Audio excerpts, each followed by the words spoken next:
Ang ating card for the day is Unfair Stamp, isang A-Spec item card. So, ang nagagawa nito is kapag na-knockout ng opponent yung Pokemon mo during his or her turn, pwede mo tong gamitin, and when used, each player will shuffle their hand on their deck, opponent will draw 2, you will draw 5. So, simulate natin.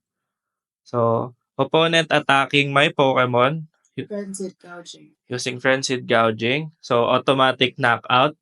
Pero may drawback siyang 200 damage. So, yun ang nangyayari kay Roaring Moon EX.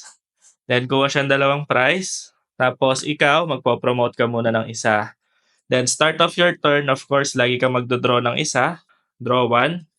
Then, this time, pwede ka nang mag-play ng cards. So, since na-knock out niya si Terapagos EX last turn, pwede ka nang mag-use ng Unfair Stamp. So, sabihin mo sa opponent, shuffle tayo ng hand. So, yun ang hand niya. Medyo makapal-kapal. Ayan. Tapos, ikaw din, shuffle kayo sa deck. Yan. Then, always ask your opponent if gusto niya mag-cut. Tapos, siya magdodraw siya ng 2. Ikaw magdodraw ka ng 5. 1, 2, 3, 4, 5.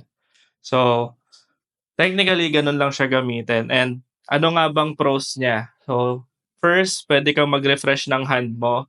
Second is pwede mong i-disrupt yung hand ng kalaban mo. So, pwede mo siya ipang bait and pwede mo siyang pang-refresh ng hand mo. Yan lang.